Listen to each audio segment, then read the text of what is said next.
Hi, my friends. I'm Ed Ron. I'm back at it after some severe, in my opinion, interference on the ground with who knows what. You know, these rich elements that we're pursuing, and I know the nation's interested in going down the road that we're going down. I mean, who wouldn't be? Who isn't tired out there of being ripped off by a bunch of real greedy, selfish idiots who have way much more money than they know what to do with? So much they can't even count it. They can't even freaking count it. And what do? They start getting all squirmy when I say, hey, listen, we're going to start something, you know? It's called Who Wants to Not Be a Billionaire? And it works like this. It starts with the 50-20, which is 50% of your net worth at $20 million. And so if you got $1 billion, you start there. It gets 50% of each year. Except, unfortunately, there's some real big billionaires out there who are like Gates or Musk or whoever, you know, they're lined up. A big billionaire is a big billionaire in my book if they got maybe over, $2 billion. A lot of big billionaires. So what are we going to do? We are going to accelerate the process to collect necessary taxes owed to the people of America by these billionaire, I can call them henchmen because that's what they are. They conspire to do nothing but take over our government, and they're trying to do it with the best tech they can. They break any laws they want. They buy whatever government service they need to do their horrible, horrible corruption. And it's really sick stuff. But, America, you're lucky. I once said this to people in California too. You're lucky. Because I'm a street fighter. I come to you with two skills, okay? One is, man, I can get in there and beat some, I'll kick the living shit out of them. I won't stop until election day comes. And I won't need your money. It's just going to be me doing this and hoping it gets out there. Okay? But then you're going to have to make a decision is, well, what are we going to do? Well, I'm going to ask you this, man. Are you tired of taking it up your ass from a bunch of real dirtbags? So greed sick. And when I say greed sick, that's my term.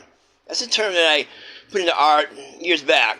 It defines the mind that's so dysfunctional socially, pertaining to greed and money, that it's, it has to be, it's a safety is a direct death to society is what it is.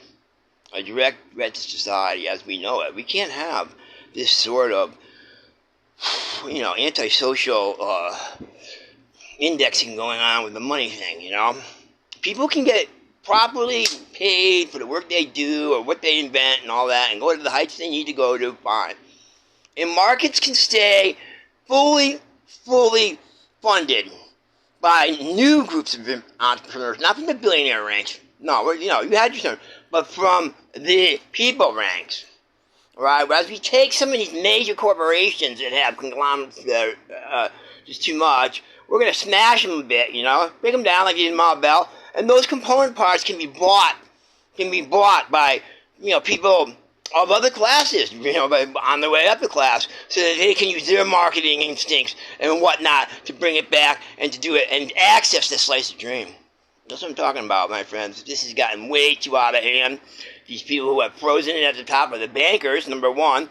They don't want what has to come, and that's public banking to facilitate the necessary injections of required currency to, number one, take care of the African Americans in this country who have been totally dissed with and disrespected, and reparations are going to be paid because they have to be, because we can't have justice, and with no justice we can't have peace, and with no peace we can't have a happy America in my book. So I fight on those terms, and that's I'm proud to be the one saying to America, listen, slow down.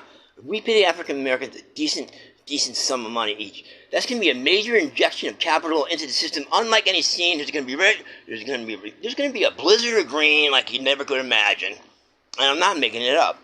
The people who make it up are the millionaires from Harvard and Yale, and those real conceited dirtbags, right? They make it up because they don't want to have more bills being printed because it depreciates the number of bills they have. It's a paper thing, they put this currency thing, and it's like tiddlywinks to what we're trying to do, man. I'm talking about what is the efficiency of our economy? Why has it only been pulled up to rev at 50%? What about the other 50% of the economy that we can rev? How much can we get away with without really tearing it down and money in people's pockets so that they can go forward, access the dream, and be happy Americans and live the life that we were promised? Not some horrible nightmare where you're in the gutter, a tent, and all of a sudden, New Hampshire is known as live free and die in your tent. Yeah, right. Live free and die in your tent. So they did. They put good Americans out there all winter in tents in New Hampshire. You know how cool it gets up there? I'm right over the border from them. I see this, my friends. I'm Mitt Romney.